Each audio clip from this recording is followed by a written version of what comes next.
grab your scissors and put on your happy face because we just saw Us, and now it's time to talk about it. Let's get started. Ba-da-ba-ba-da-ba-ba. Hello homies, welcome to Thumb Together. My name is Andrew Fantasia, and today we're going to be talking about Us together. Here's the deal, guys. I was torn at first. I wasn't sure whether I should just review the movie or whether I should try to analyze the movie, because there's a lot to unpack here. And very early on in gathering my notes and whatnot, I realized that it's sort of impossible to review it without analyzing it, and sort of impossible to analyze it without reviewing it. So I'm combining the two into one video. This is all right here. It's happening all at once. You don't have to click to other videos. This is under one umbrella. This is a review analysis, if you will, because Us deserves a little more than just a mere, it was pretty good. There's more to unpack here, like I said. So let's dive right in. As usual, if you enjoyed the video, please feel free to give it a thumbs up, give some love to the subscribe button, all that good stuff. Let's talk about Us. And I don't mean that in a relationship is on the rocks kind of way. I mean, let's talk about the movie called Us. Because of the nature of this review analysis, unfortunately, this entire video is going to be full of spoilers. Ye have been warned. Let's answer the main question, get out of the way. Did I like Us? And the answer to that question is, yeah, I really liked it, actually, up to a certain point. And after that point, it got messy, confusing, mess-fusing.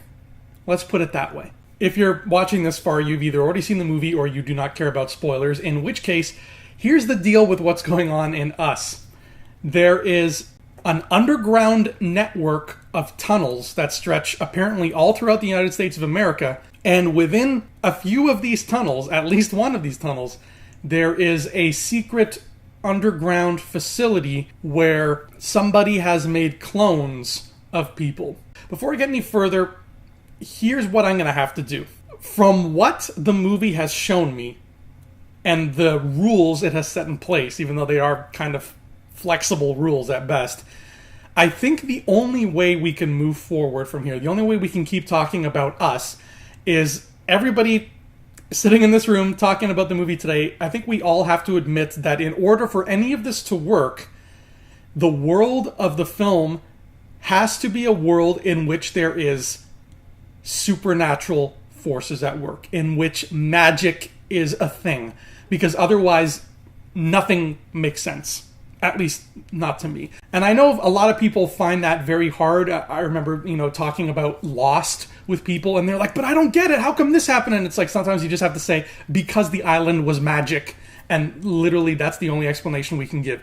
So, to keep that in the forefront of our minds here, I'm going to put this magic right here.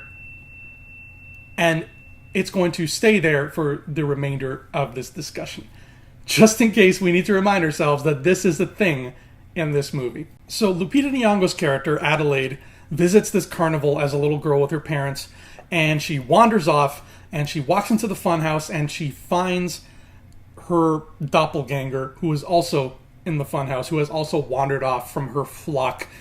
And according to the twist at the end of the movie, the doppelganger chokes her and crushes her larynx and knocks her out, and drags her back to the underground place and ties her up, and then goes up and takes her place in the real world. That's the big twist of Us. And the real Adelaide, who has been living amidst the doppelgangers for all her life, starts a revolt and leads them to come to the top to kill their real selves, to break the tether between them, because there is a magic tether that links them and makes them sort of copy one another's movements. And from there, I don't know what the plan is. Yeah, that's part of the mess-fusing situation. Here's my first big question in regards to that, okay? When we see the underground area where all these doppelgangers are mimicking what the real people above them are doing, this underground tunnel happens to be directly beneath a carnival. And the doppelgangers are imitating everybody at that carnival. But here's what I don't understand. Nobody lives at a carnival. Okay, a carnival is nobody's home except maybe carnies, but that's besides the point. 99% of the people at that carnival have homes, and at the end of the day, they leave the carnival and they go to those homes. But presumably, those doppelgangers are still underneath the carnival. they never leave the carnival grounds. So my question is, when the real people go to their homes and are in their houses doing whatever shit they do in their houses, are the doppelgangers still imitating them? Because before it was a matter of like almost mirror imagery, you know, like some guy is moonwalking up in the carnival and his doppelganger is moonwalking beneath him in the tunnels. And that's kind of cool. But, you know, as soon as that guy gets in his car and drives off, what's the doppelganger doing? Is he walking in the same direction? Like, do the tunnels just stretch on forever and your doppelganger is always underneath you at all times? In which case, that is a cool premise, but they didn't make that 100% clear. They didn't make the physical space of where you are in relation to your doppelganger very clear. And the uprising of the doppelgangers happens at the carnival grounds as well. So it feels like it's confined just to that beach, that carnival area in Santa Cruz, until the very last shot when you see that they're stretching all across America holding hands. Then it doesn't feel confined, so it makes you feel like, oh, I guess there are other tunnels, but why did it start there? Was it just a cosmic coincidence that everything started at the carnival? The next few batch of questions that sort of bombarded me was in regards to this underground place itself. And most of the questions can be answered by this word down here, but the questions that hit me were, okay, somebody built these doppelgangers. Somebody found a way to create copies of people. Who and why? That's not important. I know that. That's not integral to the story. The story is about this family. And, you know, there are just some mysteries that are supposed to be mysteries. So I get that we're not supposed to know who and why. But here's the thing. Because magic exists in this world, because you need DNA, theoretically, to create an actual clone, then it stands to reason that these people could not get DNA of everybody. So they must have used some kind of sorcery to make these copies happen. In which case, if you have that kind of power, what else are you doing? And or if you have that kind of power, what more could you possibly want? What do you stand to gain from making these copies? Are you trying to build an army to take over the world? What's the deal there? What's the deal with these folks? We don't know. Secondly, in regards to that underground lair, the doppelgangers, as I said, are always mimicking the movements of what's happening up above. So people on a roller coaster up above, you know, the doppelgangers are doing the same thing. They're going like, oh, whoa, I'm on a roller coaster, even though they're just standing in a hallway. There is no surveillance equipment whatsoever. Nobody in that lair can see what's happening up above. So how are you imitating them so perfectly? The only answer I can come up with is magic. Because these are magic doppelgangers in magic clone base. It's also established that the doppelgangers are made as perfect copies, except they don't have souls.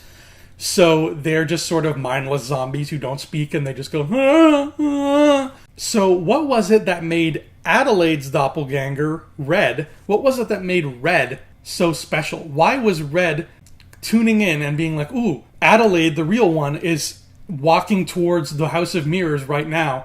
I'm going to go there too. I'm just going to wander in that direction and then see what happens. Like, they both sort of just stop what they're doing and go, huh, I'm going to go this way. Again, the only way I can attribute that is some kind of magic. Otherwise, it's the biggest coincidence in the long, long history of big coincidences. So what made Red special in that regard then? Why did the magic, for lack of a better term, target Red and say she's going to step out of line and come face to face with her copy? Is there something special about Red, or was it just happenstance? And in regards to Red, as is revealed at the very end of the movie, she switched places with the real Adelaide and went to live with Adelaide's family. And what I like about that is, alright, she's this soulless husk who doesn't speak and just shuffles around, but living amongst real people, I guess she picked up their mannerisms. So that tells me something really interesting that makes it worth a rewatch, where it's like, okay, so if you watch the movie again, the mother of this family, who has been Red the whole time, Red is not feeling real human emotions. She's mimicking them like a parrot. She's speaking because she's heard humans speak, and she's mimicking them like a parrot. She is worried for her son's safety, not because she's actually worried, because she doesn't have a soul, but she's worried because she has seen other mothers worry, and she's mimicking that like a parrot. That's what I'm taking away from it anyway. She could only learn, so much, and the rest is just like, I need to fit in. I need to hide so they don't know what I am. I'm going to pretend to be this fully functional human being with thoughts and feelings and hopes and dreams, where in the meantime I'm just like, I'm a parrot. That is cool to me, and that is very, very scary to me and creepy, and it makes me think, what was her life like? What was that learning process like for her? The ideas of this copied woman trying to eke out an existence and pretend to be a human being and slowly develop the mannerisms of one, that to me almost sounds like a better movie than what Us was. That probably is my favorite aspect of the whole twist reveal of Us, was that it, put that image in my brain and made me think, ooh, what's her story now? Like, how did she get this far where she fooled everybody into thinking she's a fully functional human being? When it comes to the children of the copies, that's something interesting as well, because we know Adelaide got switched, so now she's down in the basement world, and because Red up above met Gabe and they got married and had 2 children, Adelaide for some reason had to follow suit, and she met Gabe's doppelganger, whose name was Abraham, and they, I guess, mated and had 2 children too. Why did she have to copy what was going on? Again, my only answer for that is magic. It's the rules of these things. And they just so happen to have a boy and a girl who look exactly like their real-world counterparts as well, again, because magic. But here's where it takes an interesting turn. They have more personality than the doppelgangers because they're sort of a half-breed. They're a mix between real and fake. So the girl has this personality where she's this evil, malicious psychopath, and she's always like, ooh, I like stabbing. And the boy likes to set fires, and he has an animal kind of temper. So I was like, okay, that explains why the kids are like that, why the kids have their own little quirks, whereas the dad, who is the only sort of pure doppelganger in that family, is just like, I'm a clone. That makes sense to me. I was like, okay, I understand this. But again, here's where the mess fusing parts come in and start to, tamper with my brain, because, okay, at this point we've established ground rules for how these magic doppelgangers work. All right? They're tethered. They keep using the word tether, and I'm like, okay, that's a perfect word to describe it. You're tethered to your person up above, so you got to do what they do. That's how it works. Like Adelaide says at one point, it's like puppets. Like you're like a puppet on a string. Okay, if that is the case, it's not a very concrete rule. The rule is very fluid. Sometimes it's literal and precise, like the moment where Kevin, the little boy, raises his arms and walks backwards so that his doppelganger will do the same thing, and his doppelganger ends up walking into a burning car and catching fire. I'm like, okay, so he's exploiting the rules to kill his copy. That makes sense. But then, on the other hand, the daughter is running from her doppelganger, and nobody is copying anybody. Like, the daughter will do things, but her copy is not mimicking her. Her copy is just like, I'm gonna kill you. And that makes sense to me because she's not an actual, built in the lab doppelganger. She is a half-breed, so the rules would be more fluid for her. I get that. But then, so is the little boy. So why is the magic mimicry working on the little boy but not the girl? The same can be said for the other family, the family that Elizabeth Moss's character is a part of. We meet their doppelgangers as well, but it's the same kind of deal. They don't mimic what the others are doing. There's a point where Elizabeth Moss, her throat has been cut and she's crawling on the floor and stuff. Her copy is not crawling on the floor as well. And I get the concept of once you kill the real world equivalent of yourself, you untether yourself and you can be free. They made that clear when, after Elizabeth Moss's character Kitty dies, her copy, let's call her Evil Kitty. Evil Kitty sits at her makeup table and starts putting on lip gloss, and she takes sheer delight in the fact that she's putting on lip gloss because it's something she's doing out of her own free will. That's what that scene was trying to tell me anyway, that this is the first time in her life that evil Kitty gets to do something that her counterpart isn't already doing. But that never comes across to me when we meet all these doppelgangers for the first time, before they've killed their counterparts. They never come across as people who are like shackled to them. They're just wandering freely, just roaming the world with scissors, being like, hey, we're gonna get you. You don't feel that there's a struggle there, that they're doing this for their own goodwill. Jordan Peele defined these rules with these magic copies that live in this magic underground basement of magic cloning, but the rules seem to bend and shift to suit the whim of the story. Another great example is the doppelgangers don't seem to feel pain unless it's convenient. At one point, Red stabs evil Kitty with a fire poker, I think in the head or the neck or something, like in the face area, and evil Kitty is just like, ha ha ha ha ha, like she's not feeling it. She's just like, whatever, I'm still gonna kill you. But then, at another point, Zora, the teenage girl, is walking through the other family's house, and one of their teenage daughters pops out at her, and it's the copy, and she's like, oh, I'm evil. And Zora just whacks her with a golf club once, and the evil copy staggers and is like, and she falls off a balcony. So she felt pain. Where do we draw the line? Like, you either feel pain or you don't, and I don't know why that was so messy in that regard.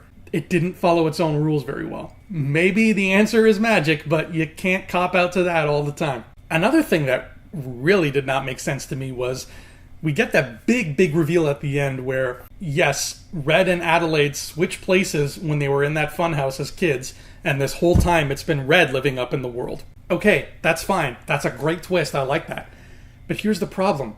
When they present that to us, the audience, they cut to a shot of Red, and the look on her face is one as if she's remembering this. She's like, oh yeah, that's what happened. That's what I did. Like, the realization is striking her just as it's striking us, the audience. And that shouldn't be a thing, should it?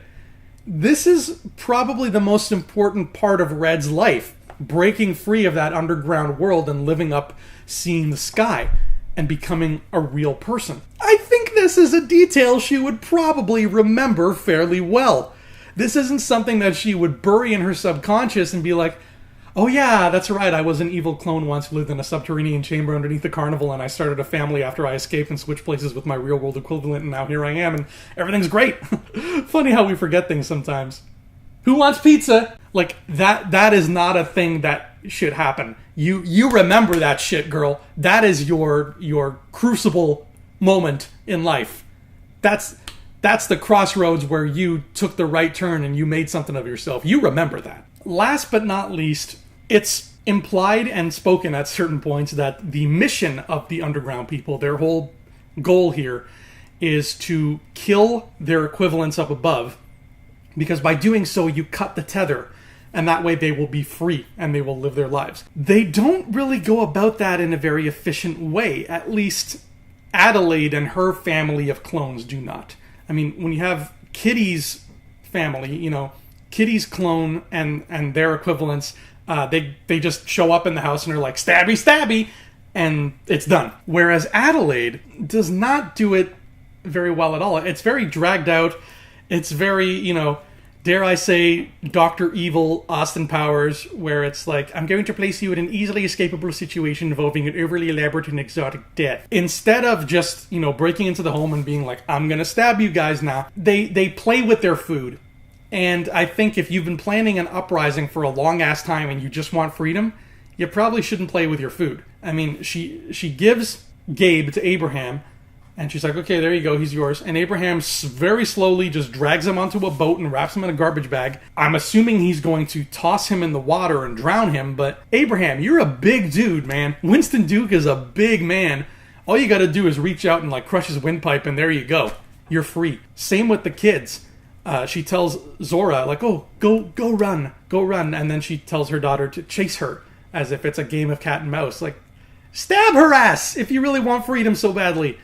You don't have to turn it into a playtime. It doesn't even seem like the little boy copy is instructed to do harm to his real world equivalent. He's just let's go in this closet and we'll play together and I'll show you my magic trick. And the other boy's like, yes, please. If you really just wanted to cut the cord, if that's why you're here, then get down to business. I understand why Adelaide might want to take some time with Red because, it's like revenge. It's like, oh, you robbed my life from me. Now I'm going to make you suffer. But with the others, just get to the stabbing at that point. Don't drive out to the lake with a garbage bag. You're Winston Duke. Beat his ass. He'll be dead in 2 seconds. All in all, there's a lot about Us that I really liked.